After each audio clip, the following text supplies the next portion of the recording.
اما بعد فقد قال الله تبارك وتعالى كما ورد في سورة حاميم السجدة اعوذ بالله من الشيطان الرجيم بسم الله الرحمن الرحيم ان الذين قالوا ربنا الله ثم استقاموا تتنزل عليهم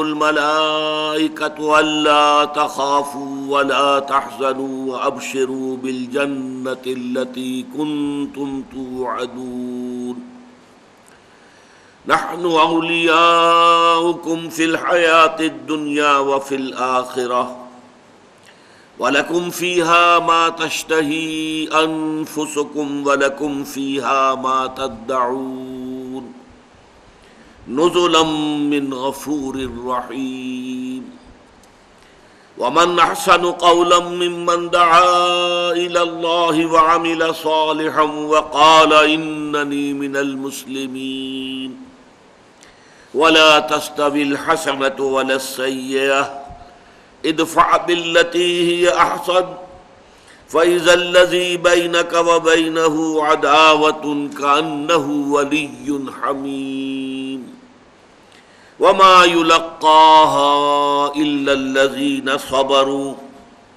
وما يلقاها إلا ذو حظ عظيم وإما ينزغنك من الشيطان نزغ فاستعذ بالله إنه هو السميع العليم صدق الله العظيم رب اشرح لي صدري ويسر لي امري واحلل عقدة من لساني يفقهوا قولي اللهم ربنا الهمنا رشدنا واعذنا من شرور انفسنا اللهم ارنا الحق حقا وارزقنا اتباعه وارنا الباطل باطلا وارزقنا اجتنابه اللهم وفقنا لما تحب وترضى وتقبل منا فإنك خير المتقبلين آمین یا رب العالمین۔ مطالعہ قرآن حکیم کے جس منتخب نصاب کا سلسلے وار درس ان مجالس میں ہو رہا ہے، اس کے حصہ اول کا چوتھا اور آخری درس سورہ حامیم السجدہ کی 7 آیات پر مشتمل ہیں جو ابھی تلاوت کی گئی ہیں۔ نوٹ کر لیجئے، پہلا درس ایک سورت پر مشتمل تھا، سورۃ العصر، اگرچہ وہ قرآن حکیم کی مختصر ترین صورتوں میں سے ایک ہے۔ دوسرا درس ایک آیت پر مشتمل تھا، آیت البر، سورہ بقرہ کی آیت نمبر 177، اگرچہ وہ قرآن حکیم کی طویل آیات میں سے ایک ہے۔ یہ دونوں جو اصطلاحات ہیں، سورہ یا سورت ہم اردو میں کہتے ہیں، اور آیہ یا آیت، یہ توقیفی امور ہیں، ان میں کوئی رد و بدل نہیں ہو سکتا۔ یہ حضور کے معین کردہ معاملات ہیں، حضور کے بتانے پر موقوف ہیں، لہذا اس میں کوئی شخص اپنی ذاتی رائے سے، اپنے کسی خیال کے تحت، تصور کے تحت کوئی رد و بدل نہیں کر سکتا۔ یہ تو جیسے ہیں ویسے ہی رہیں گے۔ البتہ تیسرا درس جو ہے وہ ایک رکوع پر مشتمل تھا۔ وہ میں نے آپ کو بتایا کہ جو طویل صورتیں ہیں قرآن مجید کی، وہ رکوعوں میں تقسیم کی گئی۔ یہ تقسیم البتہ بعد کی ہے، یہ اجتہادی ہے۔ لوگوں نے کوشش کر کے، کہ ظاہر بات ہے سورہ بقرہ ایک رکعت میں پڑھنی تو ممکن نہیں ہے، اس کا کوئی حصہ ہی پڑھنا ہوگا، لیکن جو حصہ ہو وہ ایسا ہو کہ اس میں ایک مضمون مکمل ہو جائے۔ تو یہ اجتہادی معاملہ، اس میں اختلاف ہو سکتا ہے، یہ میں پہلے بھی بیان کر چکا ہوں کہ یہ رکوع یہاں شروع نہ ہوتا، یہاں ہوتا تو بہتر تھا، یہاں ختم نہ ہوتا، یہاں ختم ہوتا تو بہتر تھا، یہ رائے ہو سکتی ہے۔ آج کا جو چوتھا ہمارا درس ہے، اس کی 7 آیات 2 رکوعوں میں منقسم ہیں۔ پہلی 3 آیات چوتھے رکوع میں شامل ہیں کہ جو اس سورہ حامیم السجدہ کا چوتھا رکوع ہے۔ بقیہ جو 4 آیات ہیں وہ 5ویں رکوع میں شامل ہیں۔ یہاں مجھے یہ کہنے کا حق حاصل ہے کہ یہاں رکوعوں کی جو تعیین کی گئی ہے اس میں امپروومنٹ ہو سکتی ہے۔ اگر میں یہ نہ بھی کہوں کہ اس میں کچھ غلطی ہو گئی ہے، تو یہ کہہ سکتا ہوں امپروومنٹ ہو سکتی ہے، اور وہ یہ کہ ان 7 آیات کو ایک رکوع میں شامل کیا جاتا ہے، اس لیے کہ یہ ایک مضمون ہے، بڑا کمپیکٹ ہے، بڑا مربوط ہے۔ ایک مضمون ہے کہ جو ابتدا سے انتہا تک مکمل ہو جاتا ہے ان 7 آیات میں، اس لیے یہ ایک رکوع میں ہوتی ہیں آیتیں ساتوں تو بہت بہتر تھا۔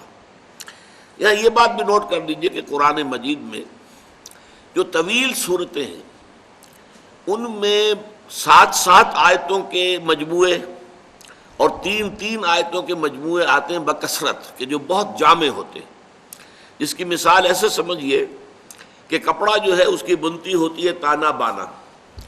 اب اس میں اگر کوئی پھول وغیرہ آپ نے پھول بیل بوٹے بنانے تو ایک شکل تو یہ کہ اوپر ٹھپے لگائے جائیں، اس کے بعد ایک یہ ہو سکتا ہے کہ ان کو علیحدہ سے بنا کر چپکا دیا جائے، ایک یہ کہ بنتی کے اندر ہی وہ پھول نکال لیے جائیں۔ تو قرآن مجید کی ان صورتوں کے اندر بنتی کے اندر بنے ہوئے پھول ہیں، بڑے پھول ہیں 7 آیتوں پر مشتمل، چھوٹے ہیں 3 آیتوں پر مشتمل۔ تو اسی طرح کی 7 آیات یہ بھی ہیں۔ اسی طرح سورہ بقرہ کا 5واں رکوع ہے 7 آیات پر مشتمل، بہت جامع۔ سورہ مائدہ کا رکوع ہے 7واں، 7 آیات پر مشتمل، نہایت جامع۔ سورہ نون کے آغاز میں 7 آیتیں آتی ہیں، نہایت جامع۔ سورہ مدثر کے ابتدا میں 7 آیتیں آتی ہیں، نہایت جامع۔ 3 7 آیتوں کے پھول ہیں۔ تو یوں سمجھیے کہ اسی طرح کا ایک بڑا پھول ہے 7 آیتوں کا جو اس وقت ہمارے زیر مطالعہ آ رہا ہے۔ اب آگے بڑھنے سے پہلے ان آیات کا ایک ترجمہ ہم کر لیں۔ ان الذین قالوا ربنا اللہ، بے شک وہ لوگ جنہوں نے کہا ہمارا رب، ہمارا پروردگار، ہمارا پالنہار اللہ ہے، ثم استقاموا، پھر وہ اس پر جم گئے، ان کا دل ٹھک گیا، ان کی پوری نفسیاتی کیفیت جو ہے اس چیز کے اوپر جو ہے جازم ہو گئی۔ تو اس کا نتیجہ کیا نکلتا ہے؟ تتنزل علیہم الملائکہ، ان پر فرشتے نازل ہوتے ہیں، اللہ تخافوا، اس پیغام کے ساتھ کہ نہ کوئی خوف کھاؤ، ولا تحزنوا، نہ غمگین ہو، رنجیدہ ہو، وابشروا، اور بشارت حاصل کرو بالجنت التی کنتم توعدون، اس جنت کی جس کا تم سے وعدہ کیا جاتا تھا۔ نحن اولیاؤکم فی الحیات الدنیا وفی الآخرہ، انہی فرشتوں کا قول ابھی نقل ہو رہا ہے، جاری ہے۔ ہم ہیں یا رہے ہیں آپ کے ساتھی، آپ کے پشت پناہ، آپ کے مددگار، دنیا کی زندگی میں بھی، اور ہم ہی ہوں گے آپ کے ساتھی آخرت میں بھی۔ وَلَكُمْ فِيهَا مَا تَشْتَهِي أَنفُسُكُمْ، اور آپ کے لیے اس میں یعنی آخرت میں وہ تمام چیزیں ہیں جن کی اشتہا، جن کی طلب آپ کے جی میں، آپ کے نفوس میں موجود ہے۔ وَلَكُمْ فِيهَا مَا تَدَّعُونَ، اور آپ کے لیے ہوگا وہاں وہ سب کچھ جو آپ طلب کریں گے، جو مانگو گے مل جائے گا۔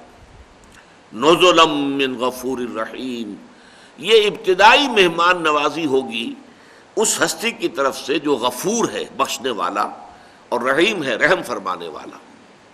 یہ ایک حصہ ہے ان 7 آیات میں۔ 3 آیات جو ہیں یہ انتہائی ایک اضافی یوں سمجھیے کہ کیفیت کی حامل ہے۔ اب دوسرا حصہ، وَمَنْ أَحْسَنُ قَوْلًا مِّمَّنْ دَعَا إِلَى اللَّهِ، اس شخص سے بہتر بات اور کس کی ہو سکتی ہے؟ کون شخص ہو سکتا ہے بہتر بات کے اعتبار سے اس سے کہ جس نے اللہ کی طرف دعوت دی، اللہ کی طرف بلایا، اللہ کی طرف پکارا۔ وَعَمِلَ صَالِحًا، اور عمل نیک کیے۔ وَقَالَ إِنَّنِي مِنَ الْمُسْلِمِينَ، اور اس نے یہ بھی کہا کہ میں بھی بس مسلمانوں میں سے ہوں، اللہ کے فرما بردار بندوں میں سے بھی ہوں، میں اپنے لیے کسی اور اونچے مقام کا نہ دعویٰ کرتا ہوں نہ تقاضا کرتا ہوں، میں بھی مسلمان ہوں۔ وَلَا تَسْتَوِي الْحَسَنَةُ وَلَا السَّيِّئَةُ، اور دیکھو برائی اور بھلائی اچھے نہیں ہوتے، برابر نہیں ہوتے۔ اچھائی کا کچھ اثر ہوتا ہے، آپ کسی کے ساتھ کوئی بھلا کام کریں گے اس کا تاثر کچھ اور ہوگا، بری بات کریں گے تو اس کا تاثر کچھ اور ہوگا۔ اب یہ ایک یونیورسل ٹروتھ سے بات شروع کی جا رہی ہے۔ وَلَا تَسْتَوِي الْحَسَنَةُ وَلَا السَّيِّئَةُ، اچھائی اور برائی برابر نہیں ہوتے۔ ادفع باللتی ہی احسن، مدافعت کرو اس طور سے کہ جو نہایت خوبصورت ہو، یعنی تمہاری مخالفت کی جائے تمہارے مد مقابل لوگ آ جائیں، تمہارے راستے میں روڑے اٹکائے جائیں، تم پر تشدد کیا جائے، تو مدافعت کرو بڑے خوبصورت انداز میں. فَإِذَا الَّذِي بَيْنَكَ وَبَيْنَهُ عَدَاوَةٌ، اس کا نتیجہ یہ نکلے گا کہ وہی شخص کے جس کے اور تمہارے درمیان دشمنی ہے، كَأَنَّهُ وَلِيٌّ حَمِيمٌ، وہ ایسے ہو جائے گا جیسے کہ وہ ساتھی ہے، حمایتی ہے اور بہت ہی گرم جوش.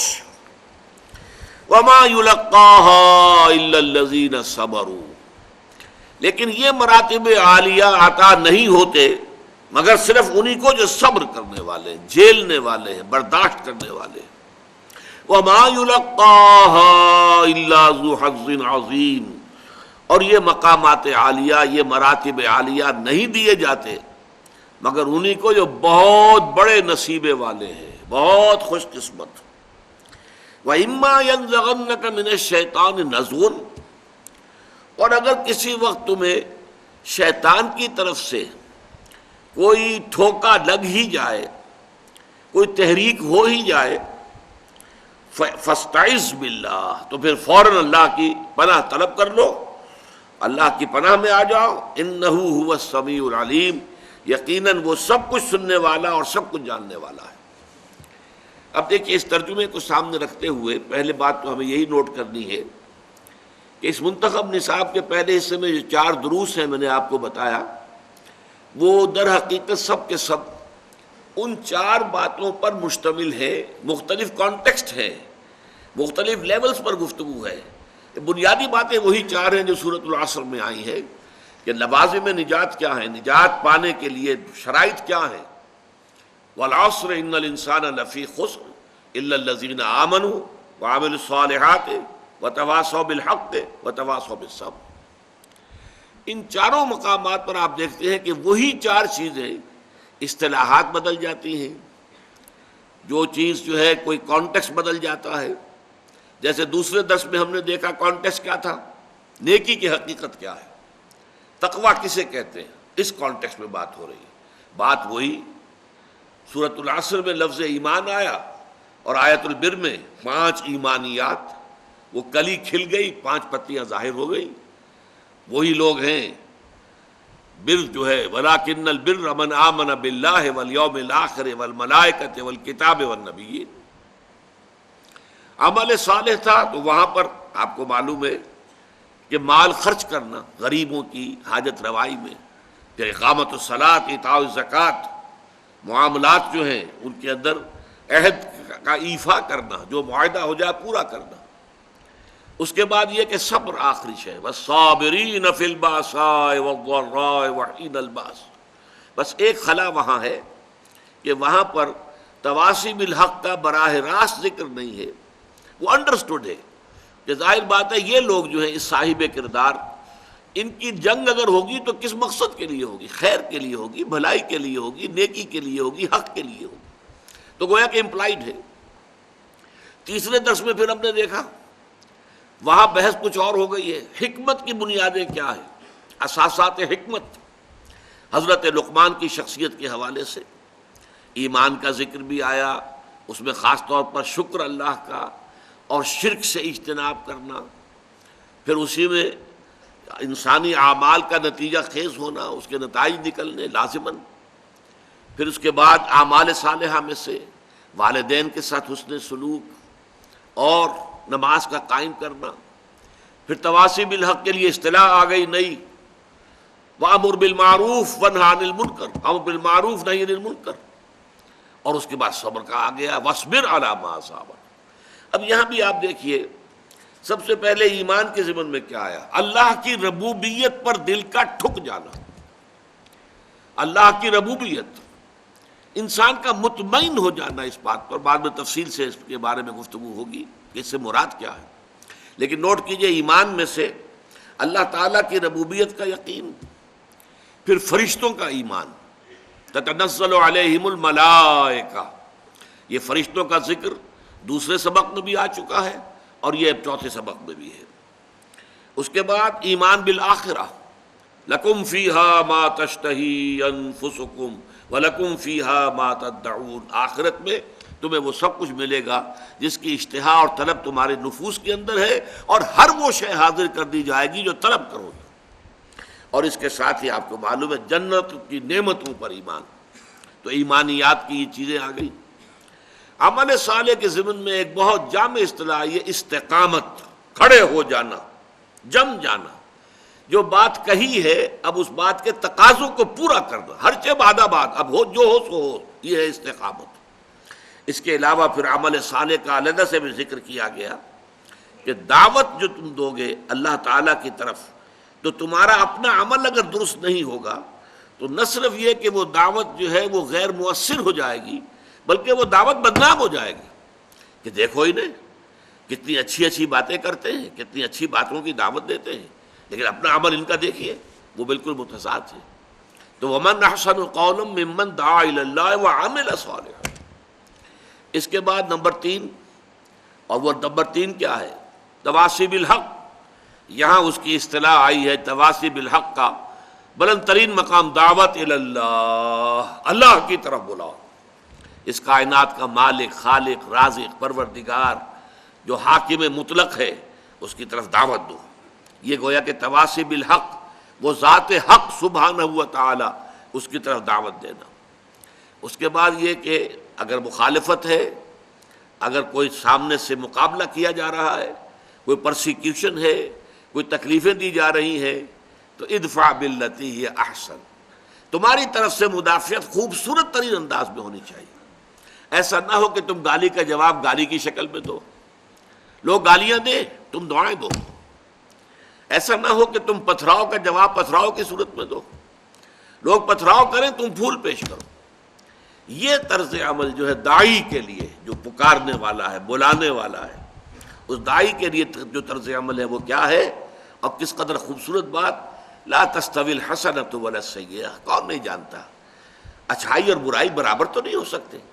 کوئی برائی کر رہا ہے تم اچھائی کرو گے، ایک دفعہ نہیں، 2 دفعہ، 3 دفعہ ہوگا تو اس کا دل پگھلے گا کہ یہ اللہ کا بندہ کیسا ہے، میں اس کے ساتھ بری حرکت کر رہا ہوں، میں اس کو ستا رہا ہوں، میں اسے چڑھا رہا ہوں، میں اسے تکلیف دہ باتیں سنا رہا ہوں، اور یہ بجائے یہ کہ جواب دے مجھے ترکی بترکی، یہ اچھی باتیں کہہ رہا ہے، بڑی میرے لیے جو ہے دعائیں کر رہا ہے، تو آخر دل اثر لے۔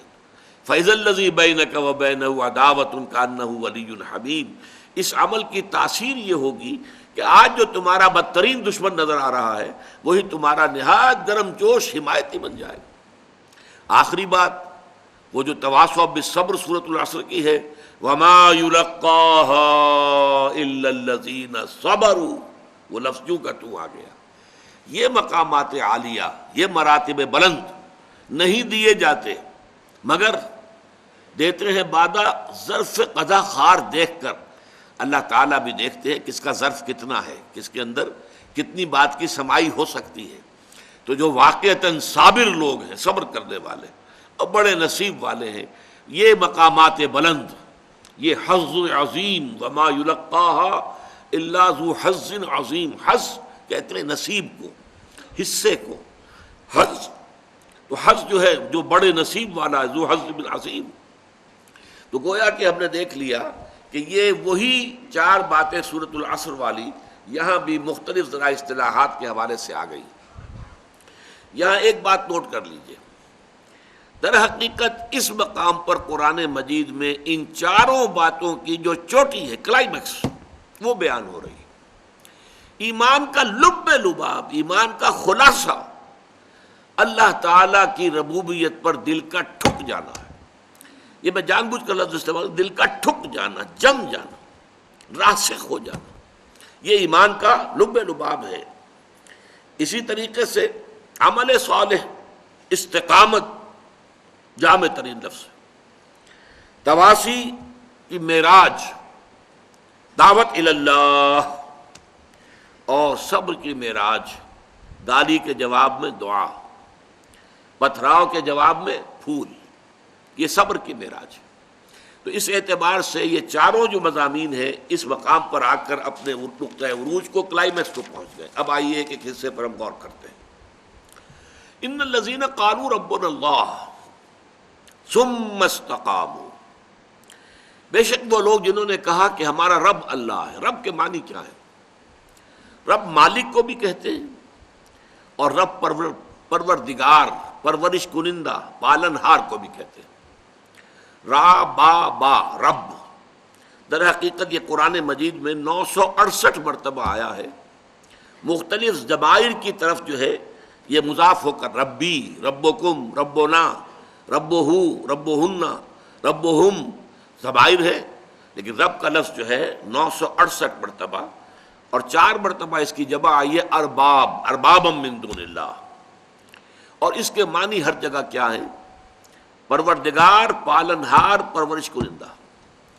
دیکھیے انسان کو سب سے زیادہ جس چیز کی فکر ہوتی ہے وہ اپنی ضروریات زندگی ہے، باقی ساری چیزیں اس کے بعد آئیں گی۔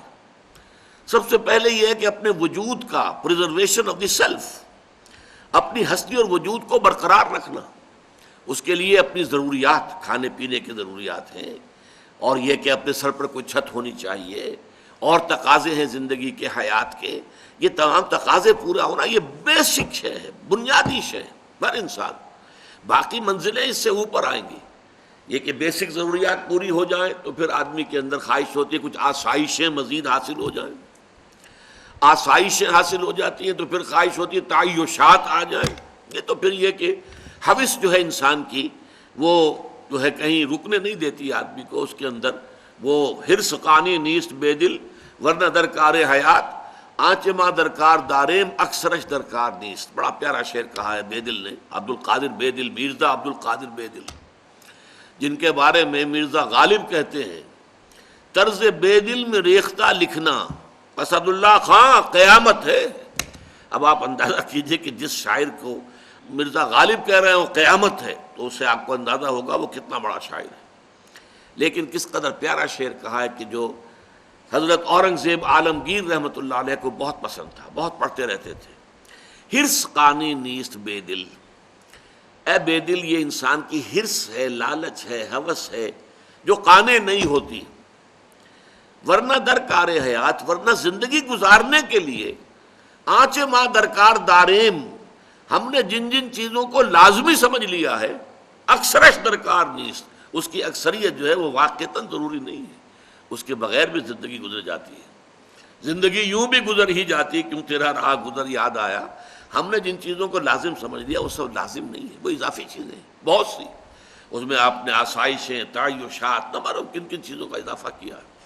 بہرحال انسان کا سب سے پہلا مسئلہ، بنیادی مسئلہ اس کی ضروریات کی کفالت ہے۔ اب یہ کہاں سے ہو رہی ہے؟ جہاں سے بھی اس کو گمان ہے کہ میری ربوبیت ہو رہی ہے، میری ضروریات پوری ہو رہی ہیں، ظاہر بات ہے کہ پھر اس کے لیے اس کے دل کے اندر ایک نرم گوشہ پیدا ہوگا۔ اس کے لیے جیسا کہ ہم دیکھ چکے ہیں سورہ لقمان کے دوسرے رکوع میں، اس کے جذبہ تشکر پیدا ہوگا۔ یہی جذبہ تشکر پھر جذبہ عبادت کی شکل اختیار کرتا ہے، عبودیت کی شکل اختیار کرتا ہے۔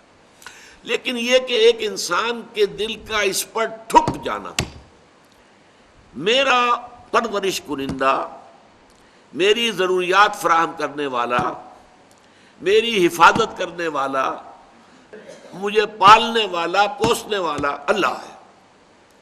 سارے وسائل اور ذرائع، کھانا بھی ہے، گندم بھی چاہیے، چاول بھی چاہیے، یہ بھی چاہیے، وہ بھی چاہیے، کپڑا بھی چاہیے پہننے، سب کچھ ٹھیک ہے، یہ چاہیے، لیکن ان سب کا فراہم کرنے والا اللہ ہے۔ اگرچہ مادی اسباب و وسائل کے بہت سے ذریعوں سے ہو کر یہ چیزیں ہم تک پہنچتی ہیں، کھیت میں بیج ڈالا جائے، وہ ان کو پھر کھیتی کو سینچا جائے، پھر وہ فصل کاٹا جائے، پھر جو ہے آپ کے پاس وہ دانے آئیں گے جس سے کہ آپ اپنی روٹی پکائیں گے، یہ ٹھیک ہے، لیکن سورس جو ہے، final source, ultimate source of everything is اللہ سبحانہ و تعالی۔ تو ان الذین قالوا ربنا اللہ، جس نے یہ کہا میرا رب اللہ ہے، جیسے کہ ایک حدیث میں آتا ہے من رضی باللہ ربا وبمحمد رسولا وبالاسلام دینا ذاق طعم الایمان، اس شخص نے ایمان کا مزہ چکھ لیا، حلاوت ایمانی اسے حاصل ہو گئی، جو مطمئن ہو گیا اس پر کہ اللہ اس کا رب ہے، محمد اس کا رسول ہے، اور اسلام اس کا دین ہے، جو اس پر مطمئن ہو جائے۔ ایک ہے سرسری سا ایک اعتقاد، ایک خیال، آپ نے زبان سے بھی کہہ دیا، لیکن دل کا اس پر ٹھک جانا، نتیجہ کیا ہوگا اور اس کے ٹھک جانے کا ثبوت کیا ہوگا؟ زوال خوف و حزن، خوف ختم ہو جائے، حزن ختم ہو جائے۔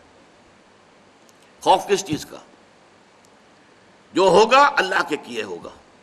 اللہ میرا رب ہے، میرا مالک، میرا پروردگار، میرا خیر خواہ، میرا دوست، میرا پشت پناہ۔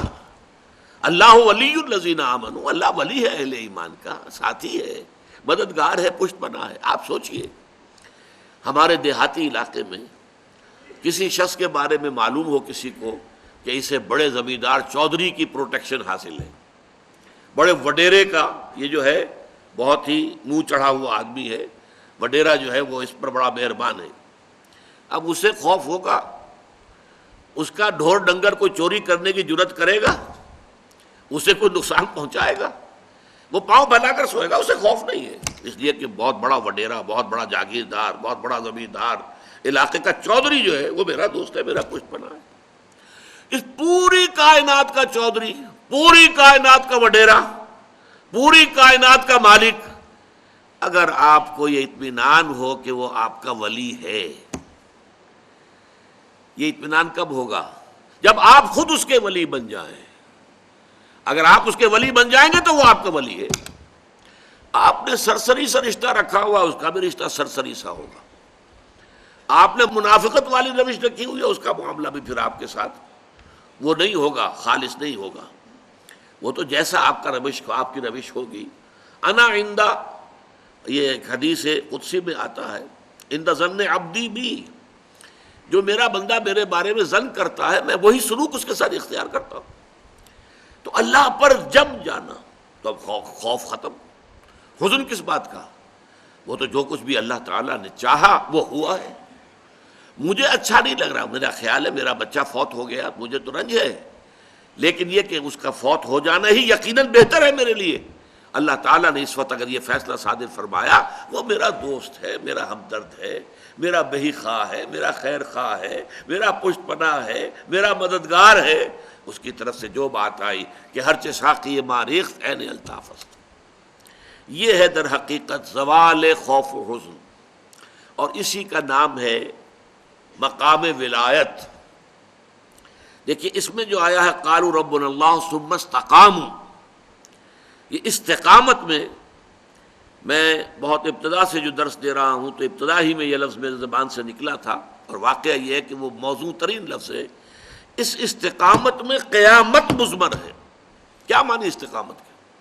تم نے کہا اللہ تم میرا رب ہے، اور رب کے ہر حکم کو ماننا لازم آ گیا۔ کیسے ممکن ہے؟ اگر دل ٹھک گیا ہے، اگر تمہاری واقعتاً جو ہے دل کے اندر جماؤ پیدا ہو گیا ہے، اس رب کے اوپر اتنا یقین ہو گیا ہے، اس کی ربوبیت پر اعتماد ہو گیا، تب اس کی اطاعت، اس کی تمام جو ہے عبادت۔ اچھا رب کے اوپر اعتماد ہو گیا ہے تو بھروسہ اسی پر، اللہ تتخذوا من دونی وکیلا، میرے سوا کسی اور کو اپنا کارساز نہ سمجھنا، کارساز صرف اللہ۔ کارساز ماں بے فکر کار ماں، فکر ماں در کار ماں آزار ماں، اس قدر عمدہ چیزیں لوگوں نے کہی ہیں۔ میرا کارساز، کارساز کسے کہتے ہیں؟ کام بنانے والا، کارسازی، کام بنانے والا، میرا کارساز، میرے کام بنانے والا خود میرے کاموں کی فکر میں ہے، میرے کام بنانے کی فکر میں ہے، اور میں جب خود فکر کرتا ہوں اپنا کام بنانے کی تو غلطی کر بیٹھتا ہوں۔ اور فرمایا کارساز ماں بفکر کار ماں، جس سے غلطی کا صدور ہو ہی نہیں سکتا، وہ تو اللہ کی ذات ہے، جس کا علم کامل، جس کی قدرت کامل۔ کارساز ماں بفکر کار ماں، فکر ماں در کار ماں، اپنے کام میں جب خود فکر کرتا ہوں، سوچتا ہوں، راستے نکالتا ہوں، اسکیمیں بناتا ہوں، آزار ماں، اس کے نتیجے میں آزار، اس کے نتیجے میں مشکلات، اپنے لیے جو ہے بے پناہ قسم کی پیچیدگیاں پیدا کر بیٹھتا ہوں۔ یہ ہے استقامت۔ ان الذین قالوا ربنا اللہ ثم استقاموا، یہ مقام ولایت ہے، اچھی طرح سمجھ لیجئے۔ 3 آیتیں یہ اس سورہ مبارکہ کی، اور 3 آیتیں سورہ یونس کی، تو جو میں نے عرض کیا تھا 3 7 آیتوں کے خوبصورت پھول، اور یہ ہمارے ہاں جو ایک طبقہ کہلاتا ہے بریلوی طبقہ، ان کے ہاں یہ آیتیں جو ہے سورہ یونس کی بہت کثرت سے پڑھی جاتی. ایسا ہو گیا ہے ہمارا اصل میں معاملہ کہ مختلف فرقوں نے، مختلف مسلکوں نے اپنا اپنا حصہ جو ہے قرآن میں سے لے لیا ہے. کچھ آیتیں انہیں زیادہ جو ہیں وہ، اب اہل حدیث کو تقریر کرے گا تو وہ تقریر کرے گا رسول کی اتباع پر اور اتباع سنت پر. اگر تم ان کنتم تحبون اللہ فاتبعونی یحببکم اللہ، اس پر تقریر کرے گا. یہ بھی قرآن کی آیت ہے. اور جب کوئی بریلوی مکتب فکر کا آدمی تقریر کرے گا الا ان اولیاء اللہ لا خوف علیہم ولا هم یحزنون الذین آمنوا وکانوا یتقون لهم البشری فی الحیاۃ الدنیا والآخرہ لا تبدیل لکلمات اللہ ذلک هو الفوز العظیم. آگاہ ہو جاؤ کہ اللہ کے جو ولی ہیں، جو دوست ہیں، اولیاء اللہ، ان کے لیے نہ خوف ہے نہ حزن ہے. خوف کس بات کا؟ میں تجزیہ کر کے بتا چکا. ہوگا وہی جو میرا رب چاہے گا. کوئی شے نقصان نہیں پہنچا سکتی. لا حول ولا قوت الا باللہ. کوئی شے نہ آپ کو بھلائی پہنچا سکتی ہے نہ برائی پہنچا سکتی ہے. حدیث میں یہاں تک الفاظ آتے ہیں، حضور نے تلقین کیا ہے نوجوان صحابہ کو، اے میرے بچے یقین کر، اگر تمام انسان تل جائیں تمہیں کوئی نقصان پہنچانے پر نہیں پہنچا سکتے مگر وہی کچھ جو اللہ نے لکھ دیا ہو، اور تمام انسان جمع ہو جائیں تمہیں کوئی نفع پہنچانے پر نہیں پہنچا سکتے مگر اتنا ہی یا ویسا ہی جیسا کہ اللہ نے لکھ دیا ہو. تو انسانوں سے کیا ڈرنا؟ نہ انسانوں سے کوئی توقع نہ امیدیں. اس کی امیدیں قلیل، اس کے مقاصد جلیل. انسانوں سے امید نہ رکھو، اللہ سے امید رکھو. ساری توقع اس سے رکھو، سارا بھروسہ اس پر رکھو، کسی اور پر توکل نہ ہو. یہ ہے در حقیقت مرتبہ ولایت، مقام ولایت. اور اس میں جیسا کہ یہاں آیا، اب ان کے اوپر فرشتوں کا نزول ہوتا ہے. یہ فرشتے ہمیں محسوس نہیں ہوتے، لیکن یہ کیفیت جو بیان کی جا رہی ہے اس کا احساس صاحب ایمان کو ہوتا ہے. وہ چاہے نظر نہ آئے فرشتے، اور فرشتوں کا قول چاہے ہم اپنے ان کانوں سے نہیں سنیں گے. فرشتوں کی بات سننے کے لیے دل کے کان ہیں. فرشتہ جو ہے وہ در حقیقت غیر مرئی ہے، وہ غیر مادی ہستی ہے، مادی نہیں ہے. وہ تو صرف نور پر مبنی ہے، نور سے بنا ہے اور نور ہے. لہذا ان کا تنزل ہوتا ہے. وہ کیا کہتے ہیں؟ اللہ تخافوا ولا تحزنوا. وہی نتیجہ، الا ان اولیاء اللہ لا خوف علیہم ولا هم یحزنون. زوال خوف و حزن، یہ دو چیزیں ہیں جو ثبوت ہے کہ واقعتاً اللہ پر ایمان موجود ہے، واقعتاً اللہ کی ربوبیت پر دل ٹھک گیا ہے. اگر دل پریشان ہے، یہ میرا نقصان کر دے گا، یہ مجھے تکلیف پہنچا دے گا، یہ میرا یہ کر دے گا، وہ میرا وہ کر دے گا، اس سے میری یہ بات بن جائے گی، وہ مجھے یہ فائدہ پہنچا سکتا، لیکن کہتا ہے دعویٰ یہ ہے کہ اللہ پر ایمان ہے میرا. تو یہ در حقیقت یہ دونوں چیزیں ایک دوسرے کی بالکل متضاد. توکل، توقع صرف اللہ کی ذات کے ساتھ. اللہ تخافوا ولا تحزنوا، نہ خوف کھاؤ نہ حزن سے دو چار ہو. وابشروا بالجنۃ التي كنتم توعدون، اور بشارتیں حاصل کرو، خوشیاں مناؤ اس جنت کی کہ جن کا تم سے وعدہ کیا جاتا تھا، اہل ایمان سے وعدے کیے گئے ہیں.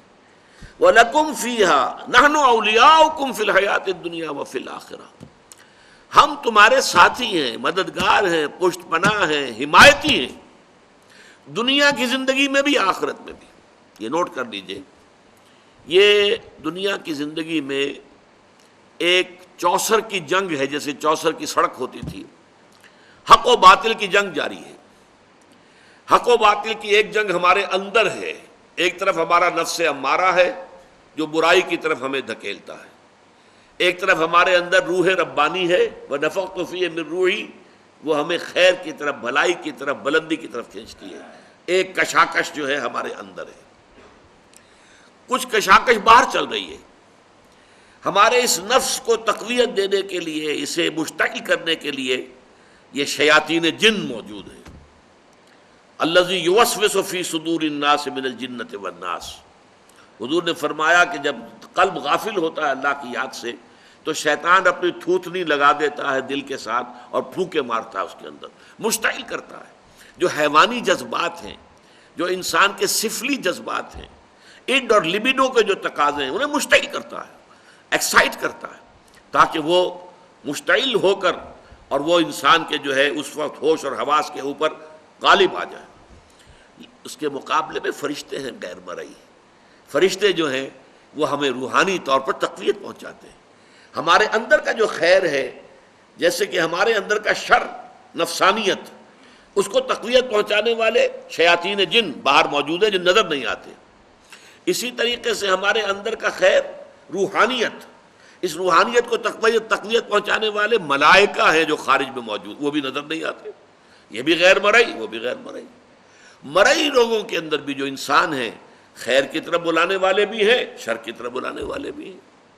آپ کا دوست یہ بھی کہے گا چھوڑو میاں، کیا کس چکر میں پڑ گئے حلال حرام کے، دیکھو فائدہ ہوتا ہے اس کام کے اندر، جس کام میں فائدہ ہو وہ کرو، اللہ اللہ خرچ اللہ۔ یہ کیا حلال اور حرام اور صحیح اور غلط اور جائز اور ناجائز، وہ آپ کو شر کی ترغیب دے رہا ہے کہ نہیں دے رہا؟ اسی طرح کوئی آپ کا بھائی ایسا بھی، اللہ کے بندے خیال کر، غلط کام مت کر، اس سے تھوڑا سا یہ کہ تجھے دنیا میں دولت مل جائے گی، اخروی زندگی برباد ہو جائے گی تیری، ایسے انسان بھی تو ہے نا آخر۔ تو لوگ جو ہیں خارج میں، انسانوں میں بھی داعیان شر بھی ہے، داعیان خیر بھی ہے، وہ تو ویزیبل ہے، مرئی ہے۔ غیر مرئی عالم میں جنات، شیاطین جن ہیں جو ہمارے نفسانی خواہشات اور تقاضوں کو بڑکاتے ہیں، اور ادھر ملائکہ ہیں جو ہمیں تھپکی دیتے ہیں، تم نے اچھا کام کیا ہے۔ اچھا کام کر کے جب مسرت ہوتی ہے، حضور نے فرمایا اذا سرت کا حسنتوں کا وساعت کا سیئتوں کا فانت مومن۔ دیکھو اگر تمہیں کوئی اچھا کام کر کے خوشی محسوس ہو اندر، اور برا کام کر کے کوئی دل کے اندر کوفت محسوس ہو، یہ میں کیا کر بیٹھا، یہ مجھے نہیں کرنا چاہیے تھا، فانت مومن، تو یہ ایمان کی علامت ہے۔ اذا ساعت کا سیئتوں کا وسرت کا حسنتوں کا فانت مومن، بھلائی کر کے خوشی ہو، کوئی برائی ہو جائے تو افسوس ہو، رنج ہو، تو یہ گویا کہ ایمان کی علامت ہے۔ تو فرشتے تھپکی بھی دیتے ہیں، حوصلہ بڑھاتے ہیں۔ قرآن مجید میں آیا ہے جنگ بدر میں، جنگ احد میں فرشتے آئے، انہوں نے مدد کی، اہل ایمان کے دلوں کو اور اہل ایمان کے قدموں کو جمایا۔ انثبت الذین آمنوا، جاؤ قدم جما دو اہل ایمان کے، تو اہل ایمان کے لیے فرشتے آئے۔ تو یہ فرشتوں کا نزول ہوتا ہے ان اولیاء اللہ، اللہ کے ساتھیوں کے بارے میں۔ اب یہ اولیاء اللہ سے آپ یہ نہ سمجھ لیجئے کہ وہ کوئی علیحدہ قسم کی نوع ہے یا کوئی علیحدہ جنس، انسانوں ہی میں ہوتے ہیں نا۔ تمام صحابہ اولیاء اللہ تھے، سب کے سب اولیاء اللہ کا جو اعلیٰ ترین معیار ہے، کوئی ولی اللہ غیر صحابی ادنا سے ادنا صحابی کے پائے کو بھی نہیں پہنچ سکتا۔ یہ اچھی طرح نوٹ کر دیجئے، یہ ہمارا اہل سنت والجماعت کا پختہ عقیدہ ہے۔ کمتر سے کمتر صحابی جو ہے بڑے سے بڑے ولی سے بھی وہ افضل ہے، بڑے سے بڑے ولی سے افضل۔ تو اولیاء اللہ سے مراد یہی نہ لے لیجئے جو ہماری اپنی جو ووکیبلری ہے، ہماری بول چال میں صوفیاء کرام کے لیے الفاظ یہ آتے ہیں، وہ بھی ہیں الحمدللہ، ان کے اندر بھی اولیاء اللہ بہت بڑی تعداد میں، لیکن جو ہمارے صحابہ کرام تھے وہ تو سب کے سب اللہ کے ولی تھے۔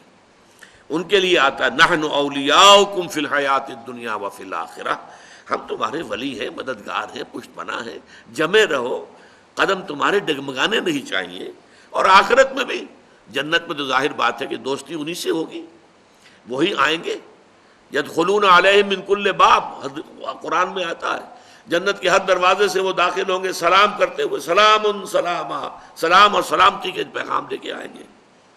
وَلَكُمْ فِيهَا مَا تَشْتَهِي أَنفُسُكُمْ وَلَكُمْ فِيهَا مَا تَدَّعُونَ، یہ ذرا اچھی طرح سمجھ لیجئے، لَكُمْ فِيهَا مَا تَشْتَهِي أَنفُسُكُمْ۔ دیکھیے ایک وہ چیزیں ہیں جن کی اشتہا، اشتہا کسے کہتے ہیں؟ بھوک کو کہہ دیتے ہیں، وہ اشتہا نہیں ہے بھائی، یعنی بھوک نہیں لگ رہی۔ اشتہا سے مراد ہے نفس، نفس کی ہر خواہش، اسی میں شہوت ہے، شہوت کا لفظ بھی تو اسی سے بنا ہے، مادہ تو وہی ہے۔ نفس کی خواہش جنسی خواہش بھی ہے، نفس کی خواہش جو ہے کھانے پینے کی بھی ہے۔ اچھا نفس کی خواہش ہے کہ لذت کی بھی ہے، ایک تو یہ کہ کھانا جیسا بھی مل گیا، روکھا سوکھا پیٹ بھر لیا، ایک یہ کہ بڑا لذیذ کھانا ملا، بہت عمدہ کھانا ملا، بہت اعلیٰ آپ نے ڈنر کھایا ہے، کئی کورسز کا ڈنر کھایا، تو کھانے میں زمین و آسمان کا فرق ہوگا۔ لباس ایک ہے، موٹا جھوٹا پہن لیا گزارا ہو گیا، اور ایک اعلیٰ سے اعلیٰ نفیس سے نفیس لباس کی طرف۔ تو تمہارے نفس میں جس شے کی بھی خواہش ہے، یہ خواہش کس نے پیدا کی ہے؟ اللہ نے پیدا کی ہے، ہی نوز اٹ۔ تو اس نے اس جنت میں تمہاری نفسانی خواہشات کی بھرپور تسکین کا پورا سامان فراہم فرما دیا ہے۔ وہاں جاؤ گے تو جو تمہارے نفوس کے اندر جس شے کی طلب ہے، جو اللہ جانتا ہے، اس نے اس سب کی تسکین، گریٹیفیکیشن، بھرپور تسکین کا سامان فراہم کر دیا ہے۔ یہ ہے معنی لکم فیہا ما تشتہی انفسکم، تمہارے نفس جو چاہیں گے۔ اچھا، ایک اعتبار سے یہ تمام انسانوں میں مشترک ہے، یہ ساری چیزیں، عام آدمی ہو، خاص ہو، عالم ہو، عامی ہو، سب کے اندر ہے یہ چیزیں موجود، کس کے اندر نہیں؟ لیکن اس سے اگلی بات جو ہے وَلَكُمْ فِيهَا مَا تَدَّعُونَ، اس سے آگے یہ کہ تمہیں وہاں سب کچھ ملے گا جو مانگو گے۔ یہ مانگنا جو ہے یہ ڈیپینڈ کرتا ہے آپ کے لیول آف کانشسنس پر۔ بچہ کیا مانگتا ہے؟ میں نے کئی دفعہ لطیفہ سنایا ہے، ہمارے ڈاکٹر یقین صاحب شاید موجود بھی ہوں یہاں، انہوں نے بتایا تھا کہ ایک دفعہ یہ انگلینڈ جا رہے تھے تو ان کی چھوٹی سی بچی تھی، اس نے کہا کہ ابا جان میرے لیے ایک پینسل لے کے آئیے۔ اب انگلینڈ سے اس نے پینسل کی فرمائش کی ہے، اس لیے کہ اس کا ایک چھوٹا سا ذہن ہے، اس چھوٹے سے ذہن میں یہ ہوتا ہوگا اپنے بڑے بہن بھائیوں کی پینسل لیتی ہوگی اور وہ غصے میں آتے ہوں گے تم نے کیوں اٹھائی ہے، تو انہوں نے کہا میری ایک اپنی پینسل ہو تو ابا جان وہاں سے آپ آئیں گے تو میرے لیے پینسل لے کر۔ یہ اس کی ذہنی سطح کے مطابق اس کی طلب ہے۔ آپ بڑھتے جائیے بڑھتے جائیے بڑھتے جائیے بڑھتے جائیے تو آپ کی ذہنی سطح جتنی بلند ہوگی اسی اعتبار سے آپ کی ڈیمانڈ، تدعون، ڈیمانڈ، جو ڈیمانڈ کرو گے، جس چیز کا آرڈر کرو گے، جیسے آپ ریسٹوران میں بیٹھ کر آرڈر دیتے ہیں فلاں چیز فلاں چیز فلاں چیز، جو مانگو گے حاضر کر دیا جائے گا۔ یہ ہے در حقیقت اس نعمتوں کا تذکرہ۔ لَكُمْ فِيهَا مَا تَشْتَهِي أَنفُسُكُمْ وَلَكُمْ فِيهَا مَا تَدَّعُونَ۔ آخری جملہ یہ نوٹ کر لیجئے، اس میں جو آخری طلب ہو سکتی ہے انسان کی، اور وہ یہ صرف یہ ہوگی اللہ کا دیدار۔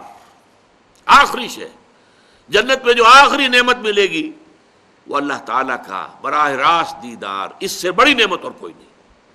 اس سے کمتر پر کچھ ہوں گے اللہ کے بندے جس کے کمتر پر راضی نہیں ہوں گے۔ کھانا پینے کی چیزیں اور یہ لذتیں اور یہ لذتیں یہ اپنی جگہ پر ہیں، لیکن ان کی خواہش جو ہوگی اصل، اور انہیں جو تسکین حاصل ہوگی وہ اس سے ہوگی کہ اللہ تعالیٰ کا دیدار انہیں حاصل ہو جائے۔